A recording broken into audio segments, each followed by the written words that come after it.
రెండున్నర తిన బంగారు బల్ల తాగ బంగారు చెంబులు మన కడుపు పంట లేదన్నట్టు కాదు నాడా మన కడుపు లేక లేక పుట్టిరు ఏకేకపోతే ఇద్దరు కొడుకులేరా పెద్ద కొడుకు సురేశ్వర మహారాజు చిన్న కొడుకు చంద్రసేన మహారాజు ఉన్నాడు ఇద్దరు కొడుకులు 20 ఏళ్ళ కొడుకులైన కొడుకు పర్వత రాజ్యం బల్లాదేశం మిరియాలపురి పట్టణం వచ్చి ఇద్దరు కోడలు చంద్రబాబు పిల్లలు తీసుకొచ్చి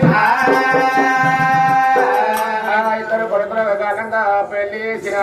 ఏడంతల అడగట్టి మాటల్లో మన బిడ్డల్లో మన కొడుకుల కోటల్లో వచ్చిన రాదు కొడుకులు కోటలు